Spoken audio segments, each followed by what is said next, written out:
Hey guys, so I've got a journal to share with you today, but there's a bit of a backstory to it, so that's why I have a wreath here at the moment. Before we moved away in February, we were in a private rental home, so we got to know our landlords a bit while we were living there, and they were a really nice couple, really kind to us. And in the backyard there was this big pine tree with the pine cones falling off all the time, and the lady used to collect the pine cones to make these really beautiful wreaths, which is what you see here, and she sells them. So I think she's actually got some in a shop in Sydney that is selling them for her, so she does really well with it. And they're just so beautiful. I hope you can see.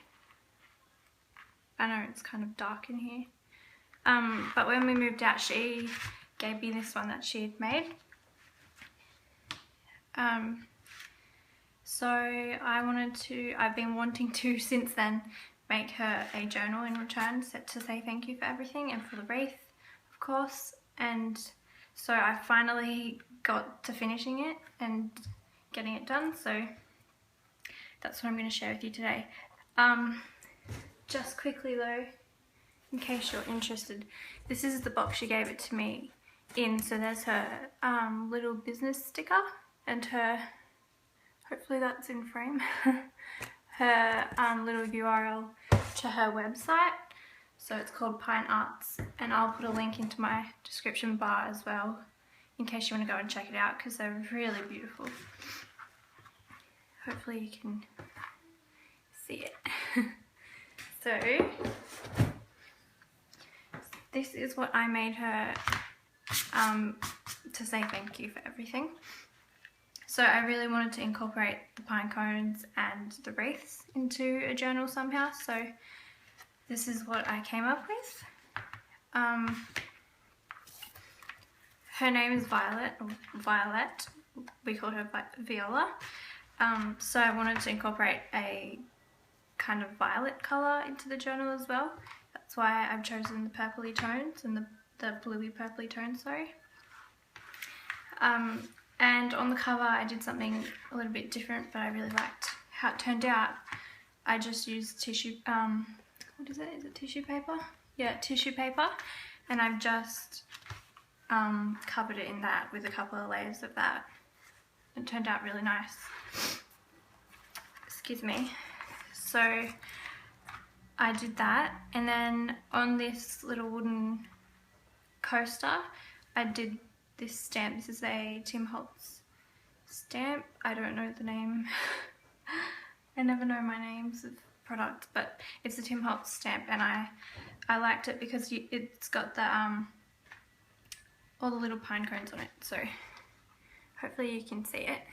And then I've just done some layering with tags and things, like what I always do really.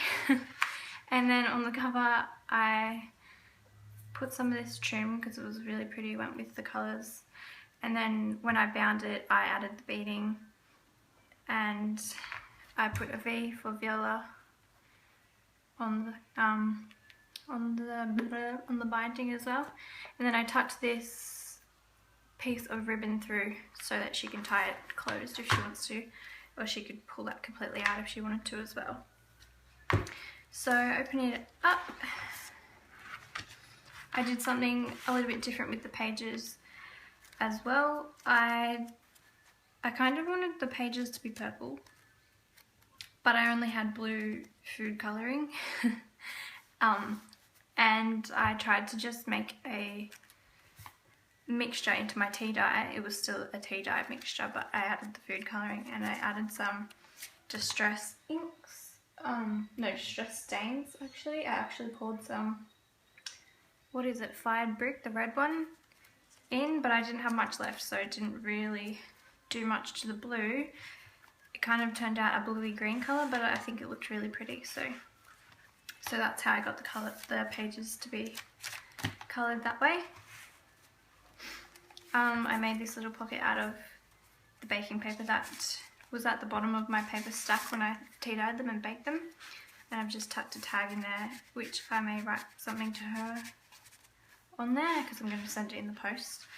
And then I've just chosen papers that are kind of lavender colours, and then the rest is blank and coloured with the food colouring. Done some light blue pages, and then every now and then there's pockets, and I've just made some tags and done some stamping. So anything wreathy, anything with pine cones, that's a Tim Holtz stamp as well. Anything with like leaves, greenery, but mostly I just tried to find anything wreath related and pine cone related. Little bits and pieces that she might use on her Christmas wreaths.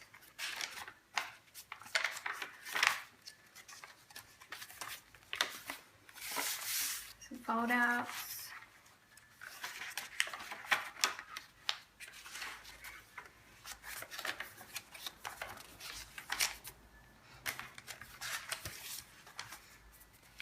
I wanted to keep it pretty simple because I don't know how she'll want to use it, what she'll want to use it for.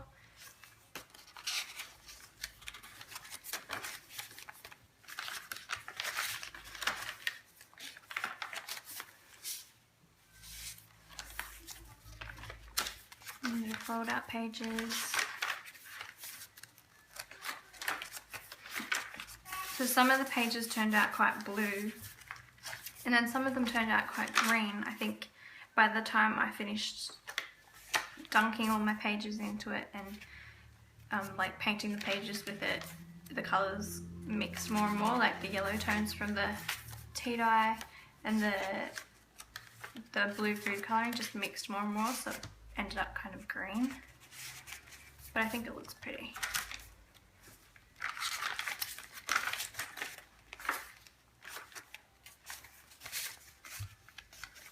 My little tags.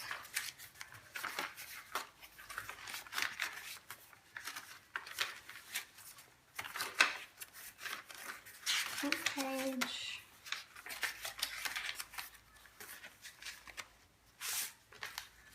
Little tags. I wanted to keep that tag full size, so I just folded it.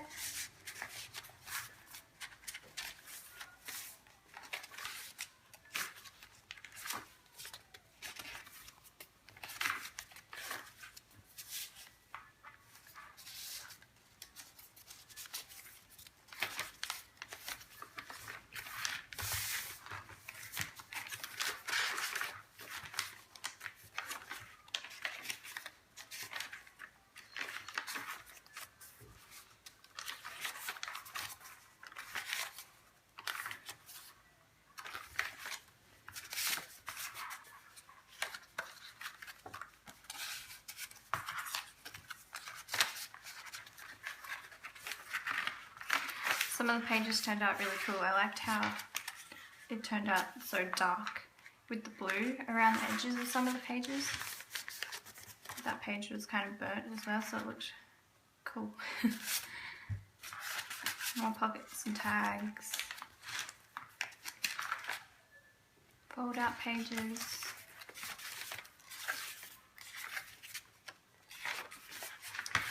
And then the back I just made another little pocket out of the baking paper after it had been tea dyed, and then tucked a little tag in there, put my little stamp on the back, and yeah, that's the journal. That's what I came up with. So I hope she likes it. I'm gonna post it off to her today. I've actually had it finished for probably a week or so. But I needed to get some double-sided tape to make all those pockets on the inside, so it's just been sitting there and finally going to post it off today. So I just wanted to share that with you guys before I do that. And definitely go and check out her website if you're interested in her wreaths. They are really beautiful. They are so beautiful in person, and they're really well made as well. So go and check it out, and thanks for watching, and see you next time.